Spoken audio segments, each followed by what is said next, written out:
ಯಾವುದೇ ಕ್ಷೇತ್ರದ ಬಗ್ಗೆ ಇದಮಿತ್ತಂ ಅಂತ ಒಂದು ಸರಳ ರೇಖೆಯನ್ನು ಎಳೆಬಹುದು. ಆದರೆ ಈ ರಾಜಕೀಯ ಕ್ಷೇತ್ರದ ಒಟ್ಟು ಅಧಿಕಾರದ ಮೇಲಾಟ, ಕೋಲಾಟ, ಹಾರಾಟ ಇದರ ಬಗ್ಗೆ ನಾವು ಖಚಿತವಾಗಿ ಯಾವ ತೀರ್ಮಾನಕ್ಕೂ ಬರ್ಲಿಕ್ಕೆ ಸಾಧ್ಯ ಇಲ್ಲ. ಈ ಎಲ್ಲ ಹಿನ್ನೆಲೆಯಲ್ಲಿ 25ನೇ ತಾರೀಕಿಗೆ ಕ್ಲೈಮ್ಯಾಕ್ಸ್ ಡೇ ಅಂತ ರಾಹುಲ್ ಗಾಂಧಿ ಅವರೇ ಹೇಳಿರುವುದಾಗಿ ಘೋಷಿಸಲಾಗಿದೆ ವೇಣುಗೋಪಾಲ್ ಮೂಲಕ. ಡಿ.ಕೆ. ಶಿವಕುಮಾರ್ ಇವರ ಹಾಕಿದ ಎಲ್ಲಾ ಗಡುಗಳನ್ನು ಕಾದಾಯಿತು. ಇವರು ಮಾಡಿ ಕೊಟ್ಟ ಟಾಸ್ಕ್ ಗಳನ್ನೆಲ್ಲವನ್ನೂ ಪೂರೈಸಾಯ್ತು. ಹೋಗಬಾರದ ಶಾಸಕರ ಮನೆಗೆ, ಹೋಗಬಾರದ ಸಚಿವರ ಮನೆಗೆ ಕೂಡ 6 ಅಡಿಯನ್ನ 3 ಅಡಿ ಮಾಡಿಕೊಂಡು ಬ್ರೇಕ್ಫಾಸ್ಟ್ ಮೀಟಿಂಗ್ ಅಂತ ಎಲ್ಲರ ಮನೆಗೂ ಹೋಗಿ ರಿಕ್ವೆಸ್ಟ್ ಮಾಡಿ ನನ್ನ ಪರವಾಗಿ ಬನ್ನಿ, ನನ್ನ ಪರವಾಗಿ ನಿಲ್ಲಿ, ಅದೆಲ್ಲವನ್ನೂ ಹೇಳಿ ಆಯ್ತು. ಬಣ ರಾಜಕೀಯ, ಪಕ್ಷ ರಾಜಕೀಯ, ಕುರ್ಚಿ ಕದನ ತಾರಕಕ್ಕೇರಿದೆ.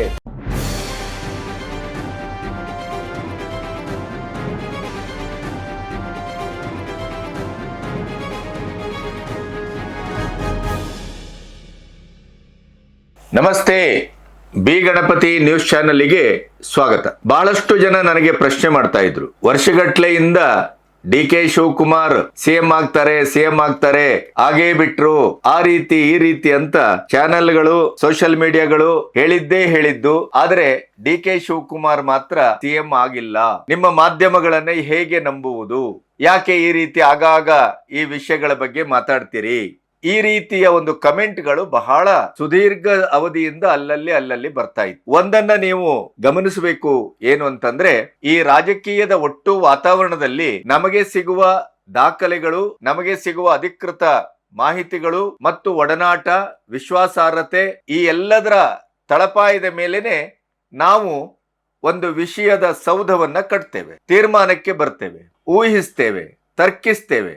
ಇವೆಲ್ಲವೂ ನಮ್ಮ ಒಡನಾಟದ, ನಮಗೆ ದಕ್ಕುವ ಮಾಹಿತಿಗಳ ಆಧಾರದ ಮೇಲೆ ಇರ್ತವೆ. ಅದಕ್ಕಿಂತ ಭಯಾನಕವಾದದ್ದೇನು ಅಂತಂದ್ರೆ, ನೀವು ಯಾವುದೇ ಕ್ಷೇತ್ರದ ಬಗ್ಗೆ ಇದಮಿತ್ತಂ ಅಂತ ಒಂದು ಸರಳ ರೇಖೆಯನ್ನು ಎಳೆಬಹುದು. ಆದರೆ ಈ ರಾಜಕೀಯ ಕ್ಷೇತ್ರದ ಒಟ್ಟು ಅಧಿಕಾರದ ಮೇಲಾಟ, ಕೋಲಾಟ, ಹಾರಾಟ ಇದರ ಬಗ್ಗೆ ನಾವು ಖಚಿತವಾಗಿ ಯಾವ ತೀರ್ಮಾನಕ್ಕೂ ಬರ್ಲಿಕ್ಕೆ ಸಾಧ್ಯ ಇಲ್ಲ. ಇವತ್ತು ಹಾವು ಮುಂಗುಸಿಯ ರೀತಿಯಲ್ಲಿ ಜಗಳ ಮಾಡ್ತಾ ಇರುವಂತ, ಅಥವಾ ಯಾವ್ಯಾವುದೋ ರೀತಿಯಲ್ಲಿ ಇನ್ನು ಜನ್ಮದಲ್ಲಿ ಇವರು ಮುಖ ನೋಡ್ಲಿಕ್ಕಿಲ್ಲ ಅನ್ನುವ ಮಟ್ಟಕ್ಕೆ ಪತ್ರಿಕೆಗಳಲ್ಲಿ, ಮಾಧ್ಯಮಗಳಲ್ಲಿ, ಟಿವಿಗಳಲ್ಲಿ ಆಕ್ರೋಶಭರಿತರಾಗಿ ಈ ಟಗರುಗಳ ರೀತಿಯಲ್ಲಿ ಹೋರಾಟ ಮಾಡುವವರು ಕೂಡ ಓವರ್ ನೈಟ್ ಅಧಿಕಾರಕ್ಕಾಗಿ ಗಳಸ್ಯ ಕಂಠಸ್ಯ ಅನ್ನುವ ರೀತಿಯಲ್ಲಿ ವಿಧಾನಸೌಧದ ಎದುರು ಕೈ ಹಿಡಿದು ಅಧಿಕಾರಕ್ಕಾಗಿ ಒಟ್ಟಾಗುವ ಸಾಧ್ಯತೆ ಇದೆ. ಅಂತ ಸಾಧ್ಯತೆಗಳು ಬದುಕಿನಲ್ಲಿ, ಸಮಾಜದಲ್ಲಿ ಇದ್ರೆ ಅದು ರಾಜಕೀಯದಲ್ಲೇ ಮಾತ್ರ. ಅದಕ್ಕಾಗಿಯೇ ಬಲ್ಲವರು ಹೇಳ್ತಾರೆ, ರಾಜಕೀಯದಲ್ಲಿ ಯಾರೂ ಪರ್ಮನೆಂಟ್ ಶತ್ರುಗಳು ಅಲ್ಲ, ಪರ್ಮನೆಂಟ್ ಆಪ್ತರು ಅಲ್ಲ ಅಂತ. ಹಾಗಾಗಿ ಡಿ.ಕೆ. ಶಿವಕುಮಾರ್ ರಾಜ್ಯದಲ್ಲಿ 136 ಸೀಟಿನ ಭರ್ಜರಿ ಜಯಕ್ಕೆ ಕಾರಣರಾದವರು, ಅವರ ಶ್ರಮಕ್ಕೆ, ಅವರ ಹೋರಾಟಕ್ಕೆ ಖಂಡಿತವಾಗಿಯೂ ಒಂದು ಸಿಎಂ ಪಟ್ಟ ದಕ್ಕಬೇಕು ಅನ್ನೋದು ಬಹುಶಃ ಇಡೀ ಜನರ ಆಶಯ ಅಂತ ನಾವು ಭಾವಿಸಿದೆ. ಆ ಹಿನ್ನೆಲೆಯಲ್ಲಿ 50-50 ಅಧಿಕಾರದ ಹಸ್ತಾಂತರ ಅದು ಈಗಾಗಲೇ 3 ವರ್ಷ ಕಳೆದಿದೆ. ಪಂಚರಾಜ್ಯದ ಚುನಾವಣೆ ಆ ಗಡಿಯೂ ಮೀರಿದೆ. ಹಾಗಾದ್ರೆ ಮುಂದೇನು? ಜಾರ್ಜ್ ಅವರ ಮನೆಯಲ್ಲಿ ಡಿ.ಕೆ.ಶಿ, ಸಿದ್ದರಾಮಯ್ಯ, ಖರ್ಗೆ ಅವರ ಮೀಟಿಂಗ್ ಕೂಡ ಆಗಿದೆ. ಅದರ ಮಧ್ಯೆ ಸಿಎಂ ಬದಲಾವಣೆ ಬಗ್ಗೆ ನಾನು ಎಲ್ಲಿ ಮಾತಾಡಿದ್ದೇನೆ? ನಾನು ಮಾತಾಡ್ಲೇ ಇಲ್ವಲ್ಲ. ಹಾಗಾಗಿ ಈಗ ಸಿದ್ದರಾಮಯ್ಯನವರೇ ಮುಂದುವರಿಬೇಕು ಅನ್ನುವ ರಾಜಣ್ಣನವರ ಮಾತಿಗೆ ಅರ್ಥವೇ ಇಲ್ಲ. ಅದರ ಮಧ್ಯೆ ಪರಮೇಶ್ವರ್ ಅವರು ಮುಖ್ಯಮಂತ್ರಿ ಆಗಬೇಕು ಅಂತ ರಾಜಣ್ಣ ಹೇಳ್ತಾರೆ ಅಂತಾದ್ರೆ ಸಿಎಂ ಸಿದ್ದರಾಮಯ್ಯನವರನ್ನು ಹಾಗಾದ್ರೆ ಪದಚ್ಯುತಗೊಳಿಸ್ಲಿಕ್ಕೆ ಏನಾದರೂ ಮಾಡ್ತಾ ಇದ್ದಾರಾ ಅನ್ನುವ ಮಾತನ್ನು ಕೂಡ ಡಿ.ಕೆ. ಶಿವಕುಮಾರ್ ಕೇಳಿದ್ದಾರೆ. ಈ ಎಲ್ಲ ಹಿನ್ನೆಲೆಯಲ್ಲಿ ಡಿ.ಕೆ. ಶಿವಕುಮಾರ್ ಮುಖ್ಯಮಂತ್ರಿ ಆಗ್ತಾರೋ ಇಲ್ವೋ ಅನ್ನುವ $1 ಮಿಲಿಯನ್ ಪ್ರಶ್ನೆಗೆ ಈಗ ಮೇ 25ರ ಗಡು ದಕ್ಕಿದೆ. ಇದು ಕೊನೆಯ ಕ್ಲೈಮ್ಯಾಕ್ಸ್ ಅಂತ ಹೇಳಲಾಗ್ತಾ ಇದೆ. ಹೈಕಮಾಂಡ್ ಇಂದ ನೇರವಾಗಿ ರಾಜ್ಯ ರಾಜಕಾರಣಕ್ಕೆ, ಕಾಂಗ್ರೆಸ್ಸಿನ ಧುರೀಣರಿಗೆ ನಾವೊಂದು ತೀರ್ಮಾನ ತೆಗೆದುಕೊಳ್ತೇವೆ. ಆ ತೀರ್ಮಾನಕ್ಕೆ ಎಲ್ಲರೂ ಬದ್ಧರಾಗಿರಬೇಕಾದದ್ದು, ಇದು ಹೈಕಮಾಂಡಿನ ಆದೇಶ ಅನ್ನುವ ರೀತಿಯಲ್ಲಿ ಈಗ ಲೇಟೆಸ್ಟ್ ಆಗಿ ನಿನ್ನೆ ಸುದ್ದಿ ಬಂದಿದೆ. ಹಾಗಾದ್ರೆ ಏನು? ಡಿ.ಕೆ. ಶಿವಕುಮಾರೇ ಸಿಎಂ ಆಗ್ತಾರಾ ಅಥವಾ ದಲಿತಾಸ್ತ್ರದ ಮೂಲಕ ಪರಮೇಶ್ವರನ್ ತರ್ತಾರಾ? ಏನು? ಈ ಎಲ್ಲ ವಿವರಗಳನ್ನ ನಿಮ್ಮೊಟ್ಟಿಗೆ ಹಂಚ್ಕೋಬೇಕು. ಇಲ್ಲಿಯವರೆಗೆ ನನ್ನ ಚಾನೆಲ್ ಅನ್ನು ಸಬ್ಸ್ಕ್ರೈಬ್ ಮಾಡದೇ ಇದ್ರೆ ಸಬ್ಸ್ಕ್ರೈಬ್ ಮಾಡಿ ಮತ್ತು ಸ್ವತಂತ್ರ ಪತ್ರಿಕೋದ್ಯಮಕ್ಕೆ ಬೆಂಗಾವಲಾಗಿ. ನೋಡಿ, ಕೇರಳದಲ್ಲಿ ಸತೀಶನ್ ಮುಖ್ಯಮಂತ್ರಿ ಆಯ್ತು. ಅವರಲ್ಲಿ ಖರ್ಗೆ ಅವರಿಗೆ ಹೈಕಮಾಂಡ್ಗೆ ಒಂದೆರಡು ಎದುರೇಟ್ ಕೊಡುವ ಕೆಲಸವನ್ನು ಮಾಡಿದ್ರು. ವೇಣುಗೋಪಾಲ್ ಅವರಿಗೆ ಮುಖ್ಯಮಂತ್ರಿ ಪದವಿ 100% ಖಚಿತ. ಸತೀಶನ್ ಬಹುಶಃ ಪಕ್ಷ ಬಿಟ್ಟು ಹೊರಗಡೆ ಹೋಗ್ತಾರೆ, ಅವ್ರಿಗೆ ಅದೇ ಅನಿವಾರ್ಯ ಅನ್ನುವ ಮಟ್ಟಕ್ಕೆ ಬಂತು. ಆದರೆ ಕಾಂಗ್ರೆಸ್ಸಿನ ಅಳಿವು ಉಳಿವು ಮತ್ತು ಅಳಿದಲ್ಲಿ ಉಳಿಯುವ ತಂತ್ರ, ಕೆಲವೇ ರಾಜ್ಯ, ದಕ್ಷಿಣದಲ್ಲಿ 3, ರೇವಂತ್ ರೆಡ್ಡಿ ಈಗಾಗಲೇ ಹೊರಗಡೆ ಕಾಲಿಟ್ಟಿದ್ದಾರೆ ಅನ್ನುವಂತ ಸುದ್ದಿ, ಕರ್ನಾಟಕದಲ್ಲಿ ಕುರ್ಚಿ ಕದನ. ಹಾಗಾಗಿ ಇಲ್ಲೇನಾದ್ರೂ ಬೇರೆ ಡಿಸಿಷನ್ ತಗೊಂಡ್ರೆ ಕೇರಳ ಕೂಡ ಕೈಗೆ ಬಂದ ತುತ್ತು ಬಾಯಿಗಿಲ್ದೆ ಹೋಗಬಹುದು ಅನ್ನುವಂತ ಲೆಕ್ಕಾಚಾರದಲ್ಲಿ ಸತೀಶನ್ನ ಕೂರಿಸಲಾಯಿತು. ವೇಣುಗೋಪಾಲ್ ಹತಾಶರಾಗಿದ್ದಾರೆ, ವೇಣುಗೋಪಾಲ್ಗೆ ಬೇಸರ ಆಗಿದೆ. ಆದ್ರಿಂದ ಅವರೊಂದು 2 ದಿನ 3 ದಿನ ನಾಪತ್ತೆ ಆಗಿದ್ರು ರೆಸ್ಟ್ ಅನ್ನುವ ಹೆಸರಿನಲ್ಲಿ. ಈಗ ಅವರು ಬಂದ ತಕ್ಷಣ ರಾಹುಲ್ ಗಾಂಧಿ ಅವರೊಟ್ಟಿಗೆ ಮಾತಾಡಿದ್ದಾರೆ. ನೋಡಿ, ಕರ್ನಾಟಕದ ರಾಜಕಾರಣವನ್ನ ನಾವು ಬಹಳ ಬೆಳೆಲಿಕ್ಕೆ ಬಿಟ್ಟಿದ್ದೇವೆ. ಅವರವರೇ ರೀತಿಯಲ್ಲಿ ಅವರವರದೇ ತೀರ್ಮಾನ, ಅವರವರದೇ ಪಂಗಡ, ಇವೆಲ್ಲವೂ ಅತಿಯಾಗಿ ಹೋಗಿದೆ. ನಮಗೆ ಅತ್ಯಂತ ಸಮೃದ್ಧವಾದ ರಾಜ್ಯ ಏನು ದೇಶದಲ್ಲಿ ಯಾವುದು ಅಂತಂದ್ರೆ ಅದು ಕರ್ನಾಟಕ. ನಾವು ಏನಾದ್ರೂ ಅಲ್ಲಿ ಇನ್ನೂ ಅದನ್ನ ಹಾಗೆ ಬೆಳೆಲಿಕ್ಕೆ ಬಿಟ್ರೆ ಕರ್ನಾಟಕದ ಅಧಿಕಾರವನ್ನು ನಾವು ಕಳ್ಕೋಬಹುದು. ಅದರ ಜೊತೆಗೆ ಈಗ ಬಿಜೆಪಿಯ ಆಪರೇಷನ್ ತೀವ್ರವಾಗಿ ಅದು ಕಾರ್ಯಾಚರಣೆಗೆ ಬರ್ತಾ ಇದೆ. ಹಾಗಾಗಿ 28ರ ಎಲೆಕ್ಷನ್ ಕೂಡ ನಾವೇ ಕೈಯಾರೆ ನಮ್ಮ ತಲೆ ಮೇಲೆ ನಾವೇ ಚಪ್ಪಡಿ ಎಳ್ಕೊಳ್ಳುವ ಕೆಲಸ ಆಗ್ಲೂಬಹುದು ಅನ್ನುವಂತ ಒಂದು ಮಾತನ್ನ ವೇಣುಗೋಪಾಲ್ ರಾಹುಲ್ ಗಾಂಧಿ ಅವರಿಗೆ ಹೇಳಿದ್ರ ಪ್ರಯುಕ್ತ ಈಗ ರಾಹುಲ್ ಗಾಂಧಿ ಅವರು ಮೌನ ಮುರಿದಿದ್ದಾರೆ, ತೀರ್ಮಾನ ತೆಗೆದುಕೊಂಡಿದ್ದಾರೆ. 25 climax day, May 25 climax day. ಬಹುಶಃ ಜಾರ್ಜ್ ಅವರ ಮನೆಯಲ್ಲಿ ಆದಂತ ಒಂದು ಚರ್ಚೆ, ಆ ಮೂಲಕ ಮುಟ್ಟಿದ ಸಂದೇಶ, ಈ ಎಲ್ಲ ಹಿನ್ನೆಲೆಯಲ್ಲಿ 25ನೇ ತಾರೀಕಿಗೆ ಕ್ಲೈಮ್ಯಾಕ್ಸ್ ಡೇ ಅಂತ ರಾಹುಲ್ ಗಾಂಧಿ ಅವರೇ ಹೇಳಿರುವುದಾಗಿ ಘೋಷಿಸಲಾಗಿದೆ ವೇಣುಗೋಪಾಲ್ ಮೂಲಕ. ಈಗ ಇಲ್ಲಿರುವ ಪ್ರಶ್ನೆ, ಹಾಗಾದ್ರೆ ಮುಖ್ಯಮಂತ್ರಿ ಪಟ್ಟ ಯಾರಿಗೆ? ಸಿಎಂ ಸಿದ್ದರಾಮಯ್ಯನವರ ಬದಲಾವಣೆಯಂತೂ ಶತಸಿದ್ಧ, ಪಾಯಿಂಟ್ ನಂಬರ್ 1. ಅವರು ಮುಂದುವರಿಯುವ ಪ್ರಶ್ನೆ ಅಂತೂ ಇಲ್ಲವೇ ಇಲ್ಲ.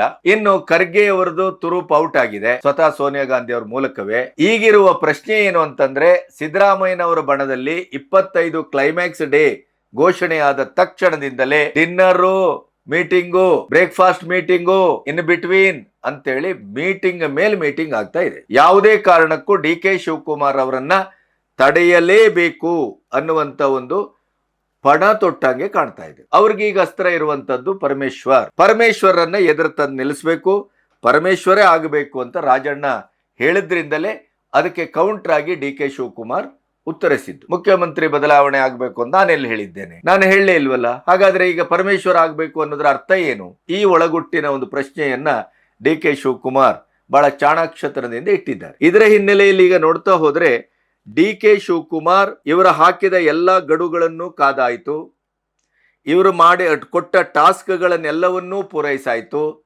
ಹೋಗಬಾರದ ಶಾಸಕರ ಮನೆಗೆ, ಹೋಗಬಾರದ ಸಚಿವರ ಮನೆಗೆ ಕೂಡ 6 ಅಡಿಯನ್ನ 3 ಅಡಿ ಮಾಡಿಕೊಂಡು ಬ್ರೇಕ್ಫಾಸ್ಟ್ ಮೀಟಿಂಗ್ ಅಂತ ಎಲ್ಲರ ಮನೆಗೂ ಹೋಗಿ ರಿಕ್ವೆಸ್ಟ್ ಮಾಡಿ ನನ್ನ ಪರವಾಗಿ ಬನ್ನಿ, ನನ್ನ ಪರವಾಗಿ ನಿಲ್ಲಿ, ಅದೆಲ್ಲವನ್ನೂ ಹೇಳಿ ಆಯಿತು. ಆದರೆ ಯಾವುದೇ ರೀತಿಯ ತೀರ್ಮಾನವು ಬದಲಾಗಲಿಲ್ಲ. ಸಿದ್ದರಾಮಯ್ಯನವರ ಬಣ ಇನ್ನಿಷ್ಟು ಮತ್ತಷ್ಟು ಗಟ್ಟಿಯಾಗ್ತೇ ಹೋಯ್ತು ಹೊರತು ಬೇರೆ ಏನು ಸಾಧನೆ ಆಗಲಿಲ್ಲ. ಹಾಗಾಗಿ DK ಶಿವಕುಮಾರ್ ಕೊನೆಯದೇನು ಅಂದ್ರೆ ಪಂಚರಾಜ್ಯ ಚುನಾವಣೆ, ಅದರ ನಂತರ ತೀರ್ಮಾನ, ನಿಮ್ಮನ್ನ CM ಮಾಡ್ತೇವೆ. ಈ ಮಾತಿಗೆ ಅವರು ಕಾದಿದ್ದಾರೆ, ಪಕ್ಷನಿಷ್ಠೆ. ಕೊನೆಗೂ ಅವ್ರು ಹೇಳಿದ್ರು, ನಾನು ಪಕ್ಷವನ್ನ ಬಿಡಲಾರೆ ಅಥವಾ ನಾನು ಪಕ್ಷಕ್ಕೆ ಏನು ದ್ರೋಹ ಮಾಡಲಾರೆ, ಆದರೆ ನನ್ನ ಹಿಂದೆ ಇರುವ ಶಾಸಕರು 45 ಅಂತಾರೆ, 55 ಅಂತಾರೆ, 60 ಅಂತಾರೆ, 70 ಅಂತಾರೆ. ಇಲ್ಲಿವರೆಗೆ 45ರಿಂದ 70 ಅಂತ ಒಂದು 60 ಶಾಸಕರು ಅವರೊಟ್ಟಿಗೆ ನಿಂತಿದ್ದಾರೆ ಅನ್ನೋದು ಸ್ಪಷ್ಟ ಆಗ್ತಾ ಇದೆ. ಒಮ್ಮೆ 25ಕ್ಕೆ DK ಶಿವಕುಮಾರ್ ಅನ್ನ CM ಮಾಡಿದ್ರೆ ಕಾಂಗ್ರೆಸ್ಸಿನಲ್ಲಿ ಬಹುಶಃ ಸಿದ್ದರಾಮಯ್ಯನವ್ರ ಬಣ ಒಂದಿಷ್ಟು ಗುದ್ದಾಡಬಹುದು, ಹೋರಾಡಬಹುದು, ಇನ್ನೊಂದು ಮಾಡಬಹುದು. ಆದ್ರೆ ಅದು ಅಧಿಕಾರಕ್ಕೆ ತಾಪತ್ರಯ ಮಾಡುವ ಮಟ್ಟಕ್ಕೆ ಹೋಗಲಾರದು. ಯಾಕಂದ್ರೆ ಜಾರ್ಜ್ ಅವ್ರ ಮನೆಯಲ್ಲಿ ಆದ ಮೀಟಿಂಗಿನ ಒಂದು ಅರ್ಥವೇ ಅದು ಅಂತ ನಾನು ಭಾವಿಸಿದ್ದೇನೆ. ಯಾಕಂದ್ರೆ ಜಾರ್ಜು ಸಿದ್ದರಾಮಯ್ಯನವರಿಗೆ ಎಷ್ಟು ಆಪ್ತರೋ ಅದಕ್ಕಿಂತ 10 ಪಟ್ಟು ಆಪ್ತತೆ ಹೈಕಮಾಂಡ್ಗಿದೆ. ಹಾಗಾಗಿ ಜಾರ್ಜು ಬಹುಶಃ ಸಿದ್ದರಾಮಯ್ಯನವರನ್ನು ಒಲಿಸುವ, ಕೊನೆಗೂ ದುಡಿದಂತ DK ಶಿವಕುಮಾರ್ಗೆ ನಾವು ಪಟ್ಟ ಕಟ್ಟಲೇಬೇಕಾದಂತ ಅನಿವಾರ್ಯತೆಯನ್ನು ಅರ್ಥ ಮಾಡುವ ಆ ದಿಕ್ಕಿನಲ್ಲಿ ಖರ್ಗೆ ಮತ್ತು ಜಾರ್ಜ್ ಅವರ ಸಮ್ಮುಖದಲ್ಲಿ ಮೀಟಿಂಗ್ ಆಗಿರಬಹುದು. ಹಾಗಾಗಿ DK ಅವರಿಗೆ CM ಪಟ್ಟ ಸಿಗುವುದು 90% ಪಕ್ಕ ಆಗಿರಬಹುದು ಅನ್ನೋದು ಈಗ ವಿಶ್ಲೇಷಕರ ಅಭಿಪ್ರಾಯ. ಒಮ್ಮೆ 25ನೇ ತಾರೀಕು ಕ್ಲೈಮ್ಯಾಕ್ಸ್ ಡೇ ಪಕ್ಕ, ಅದರಲ್ಲಿ ಯಾವ ಬದಲಾವಣೆಯೂ ಇಲ್ಲ. ಹೈಕಮಾಂಡ್ ತೀರ್ಮಾನ ತಗೊಳ್ಳೋದು ಬಹಳ ಸ್ಪಷ್ಟವಾಗಿ ಹೇಳಿಯಾಗಿದೆ, ತೀರ್ಮಾನ ತಗೊಳ್ತಾರೆ. ಹಾಗಾದ್ರೆ ಸಪೋಸ್ ಸಿಎಂ ಪಟ್ಟ ಸಿದ್ದರಾಮಯ್ಯನವರ ಬಣದ ಹಠ ಹುಂಕರಿಕೆ, ನಮ್ಮ ಅಲ್ಲೇ ಸಂಖ್ಯೆ ಜಾಸ್ತಿ ಇದೆ, ಡಿ ಕೆ ಶಿವಕುಮಾರ್ ನಂಬ್ಕೊಂಡ್ರೆ ಕಾಂಗ್ರೆಸ್ಸಿನ ಭವಿಷ್ಯ ಕಷ್ಟದಲ್ಲಿದೆ, ಕಷ್ಟ ಆಗತ್ತೆ, ಅವರು ಮಾಸ್ ಲೀಡರ್ ಅಲ್ಲ, ಒಮ್ಮೆ ಸಿದ್ದರಾಮಯ್ಯನವರು ಮುನಿಸಿಕೊಂಡ್ರೆ ಏನಾಗಬಹುದು ಪರಿಸ್ಥಿತಿ, 28 ಎಲೆಕ್ಷನ್, ಈ ರೀತಿಯ ಎಲ್ಲ ತರ್ಕದಲ್ಲಿ ಒಮ್ಮೆ ಸಿಎಂ ಪಟ್ಟವನ್ನ ಡಿ ಕೆ ಶಿ ಅವರ ಕೈ ತಪ್ಪಿಸಿ ಪರಮೇಶ್ವರ್ ಅವರನ್ನ ತರುವ ಮೂಲಕ ಏನಾದರೂ ಹೈಕಮಾಂಡ್ ಈ ಡಿಸಿಷನ್ ಮಾಡಿದ್ರೆ ಡಿ ಕೆ ಶಿ ಅವರ ಮುಂದಿನ ದಾರಿ ಏನು? ಇಲ್ಲಿಯವರೆಗೆ ಡಿ ಕೆ ಶಿ ಮತ್ತು ಡಿ ಕೆ ಸುರೇಶ್ ಆಡಿದ ಇಟ್ಟ ಹೆಜ್ಜೆ, ಅವರು ಯೋಚನೆ ಮಾಡಿದ ರೀತಿ, ಅವರು ಕೊಟ್ಟ ಹೇಳಿಕೆಗಳು ಇವೆಲ್ಲವನ್ನ ಗಮನಿಸಿದ್ರೆ ಒಮ್ಮೆ ಸಿಎಂ ಪಟ್ಟ ಅವರಿಗೆ ಸಿಗ್ಲಿಲ್ಲ ಅಂತ ಆದ್ರೆ 28ರ ನಿರೀಕ್ಷೆಯ ಈ ಕೈಗೆ ಇಲ್ಲಿ ತುಪ್ಪ ಸರ್ವಿ ಅವರನ್ನ ಕೂಡಿಸ್ತಿದ್ರೆ ಅವರು ಅದನ್ನ ನಂಬಿಕೊಂಡು 28ರವರೆಗೆ ಕಾಯ್ತಾರೆ ಅಂತ ಯಾರೂ ನಂಬುವ ಸ್ಥಿತಿಯಲ್ಲಿಲ್ಲ. ಡಿ ಕೆ ಶಿವಕುಮಾರ್ ಬೇರೆ ರೀತಿಯ ಹೆಜ್ಜೆಯನ್ನ ಇಡಬಹುದು. ಆಗ ಕಾಂಗ್ರೆಸ್ಸಿಗೆ ತೀವ್ರವಾದಂತ ಆಘಾತವು ಹೊಡೆತವು ಬೀಳಬಹುದು. ಹೀಗಾಗಿ 25 ಕ್ಲೈಮ್ಯಾಕ್ಸ್ ಡೇ ಫಿಕ್ಸ್. ಆದರೆ ಡಿ ಕೆ ಶಿವಕುಮಾರ್ ಸಿಎಂ ಅನ್ನೋದನ್ನ ಅವ್ರು ಇಲ್ಲಿವರೆಗೂ ಯಾರು ಘೋಷಿಸಿಲ್ಲ. ಬಣ ರಾಜಕೀಯ, ಪಕ್ಷ ರಾಜಕೀಯ, ಕುರ್ಚಿ ಕದನ ತಾರಕಕ್ಕೇರಿದೆ. ಕೊನೆಗೂ ಇದರ ಅರ್ಥ ಏನು ಗೊತ್ತಾ? ಈಗ ಡಿ ಕೆ ಶಿವಕುಮಾರ್ ಆಗ್ತಾರ ಇಲ್ಲ ಅನ್ನುವಂತ ಒಂದು ಪ್ರಶ್ನೆಯನ್ನೇ ಈ ವಿಡಿಯೋದಲ್ಲಿ ನೀವು ಮುಂದಿಟ್ರಿ ಹೊರತು ಯಾವುದೇ ತೀರ್ಮಾನಕ್ಕೆ ಬಂದಿಲ್ಲ ಅಂತ ನೀವು ಆಕ್ಷೇಪಿಸ್ತೀರಿ. ಆದ್ರೆ ವಸ್ತುಸ್ಥಿತಿ ಅಷ್ಟೇ ಇರುವುದು, ಪರಿಸ್ಥಿತಿಯು ಹಾಗೇ ಇರುವುದು, ಮತ್ತೆ ಹೈಕಮಾಂಡು ಕೊಟ್ಟಂತ ಒಂದು ಡೇಟು ಮತ್ತು ಫೈನಲ್ ಅಷ್ಟು ಬಿಟ್ರೆ ಯಾರು ಅನ್ನುವ ಪ್ರಶ್ನೆಗೆ ಇನ್ನೂ ಉತ್ತರ ಸಿಕ್ಕಿಲ್ಲ. ಇದನ್ನ ನಾವು ತೌಲನಿಕವಾಗಿ ನೋಡಬಹುದಷ್ಟೇ. ಈಗ ಇಲ್ಲಿವರೆಗೆ ನಾನೇನು ಮಾತಾಡಿದೇನೋ ಆ ರೀತಿಯಲ್ಲಿ ಅದನ್ನ ತೂಕ ಹಾಕಬಹುದು. ಡಿ ಕೆ ಶಿ ಆದರೆ ಏನು, ಪರಮೇಶ್ವರ್ ಆಗಬಹುದೇ, ಸಿದ್ದು ಅವರೇ ಮುಂದುವರಿಬಹುದೇ, ಅದರ ಮುಂದುವರಿಯುವಿಕೆ ಬಹಳ ರೇರು, ಕಷ್ಟ.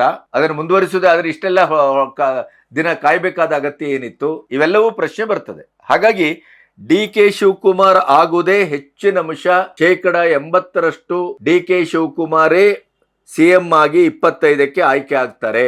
15 ಅವರ ಬರ್ತ್ಡೇ ಮಿಸ್ ಆಗಿದೆ, ಬಹುಶಃ 25 ಪಕ್ಕ ಆಗತ್ತೆ. ಆಗದೇ ಇದ್ರೆ ಮಾತ್ರ ಕಾಂಗ್ರೆಸ್ಸಿಗೆ ಇದು ಉಳಿಗಾಲದ ಒಂದು ಡಿಸಿಷನ್ ಅಂತೂ ಅಲ್ವೇ ಅಲ್ಲ, ಇದು ಮಾತ್ರ guarantee. D K Shivakumar disturb ಆದದ್ರು ಅಂತಾದ್ರೆ, ಡಿ ಕೆ ಶಿವಕುಮಾರ್ ಸಿಎಂ ಪಟ್ಟ ಸಿಗಲಿಲ್ಲ ಅಂತಾದ್ರೆ ಇದು ವಿನಾಶಕಾಲೆ ವಿಪರೀತ ಬುದ್ಧಿ. ಗ್ಯಾರಂಟಿ ಕಾಂಗ್ರೆಸ್ಸಿಗೆ ಇದು ದೊಡ್ಡ ಮಟ್ಟದ ಹೊಡೆತವನ್ನ ಕೊಡ್ತದೆ.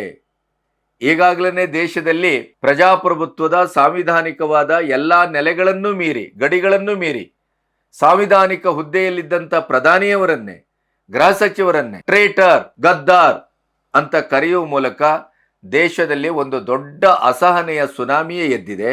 ಮತ್ತೆ ರಾಹುಲ್ ಗಾಂಧಿ ಅವರ ಬಗ್ಗೆ ಇದ್ದ ಬದ್ದ ಒಂದು ಸಣ್ಣ ಆಸಕ್ತಿ ಕೂಡ ಅದು ಸಂಪೂರ್ಣ ನಾಶ ಆಗಿದೆ. ಇನ್ನು ಅವರು ದೇಶ ವಿರೋಧಿ ಶಕ್ತಿಗಳೊಟ್ಟಿಗೆ ಎಷ್ಟು ಶಾಮೀಲಾಗಿದ್ದಾರೆ ಅನ್ನೋದ್ರ ಬಗ್ಗೆ ದೊಡ್ಡ ತರ್ಕವು ನಡೀತಾ ಇದೆ. ಮತ್ತೆ ಸೋಷಿಯಲ್ ಮೀಡಿಯಾದಲ್ಲಿ ಬೇಕಾದಷ್ಟು ಸಾಕ್ಷ್ಯಗಳು ಹೊರಗೆ ಬೀಳ್ತಾ ಇದೆ.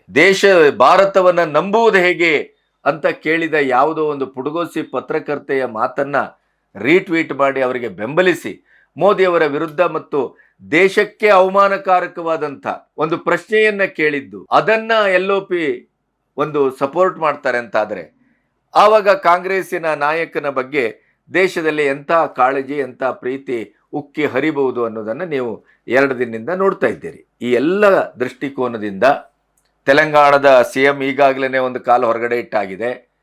ಸತೀಶನ್ನು ಕೆಳವರ್ಗ, ಮಧ್ಯಮ, ದಲಿತ ಮತ್ತೆ ಏನು SC/ST ಅಂತ ನೋಡಿ ಪ್ರಾತಿನಿಧ್ಯ ಎಲ್ಲ ಕೊಡ್ಲಿಕ್ಕೆ ಆಗುದಿಲ್ಲ ಅಂತೇಳಿ ಈಗಾಗಲೇ ಖರ್ಗೆ ಅವರಿಗೆ ಒಂದು ಎದುರು ಮಾತಾಡ ಆಗಿದೆ. ಅಲ್ಲಿ ಮುಸ್ಲಿಂ ಲೀಗು ಸಂಪೂರ್ಣವಾಗಿ ಕಾಂಗ್ರೆಸ್ ಅನ್ನ ಕಬ್ಜಾ ತೆಗೆದುಕೊಂಡಾಗಿದೆ. ಹಾಗಾಗಿ ಭವಿಷ್ಯದಲ್ಲಿ ಕಾಂಗ್ರೆಸ್ಸು ಕೊನೆಗೂ ಏನನ್ನ ಸಾಧಿಸ್ತದೆ ಅಂತಂದ್ರೆ ಶತಮಾನೋತ್ಸವವನ್ನ ಸಾಧಿಸ್ತದೆ, ಸೋಲಿನ ಶತಮಾನೋತ್ಸವ ಅಷ್ಟೇ. ಹಾಗಾಗಿ ಈಗ ಅವರಿಗೆ ಆರ್ಥಿಕವಾಗಿ ಮತ್ತು ಭವಿಷ್ಯದ ದೃಷ್ಟಿಯಿಂದ ಇದು ಕರೆಯುವ ಆಕಳು ಕರ್ನಾಟಕ. ಆದ್ರಿಂದ ಅವರು ಕರ್ನಾಟಕವನ್ನ ಶತಾಯಗತಾಯ ಉಳಿಸ್ಕೊಳ್ಳೇಬೇಕು.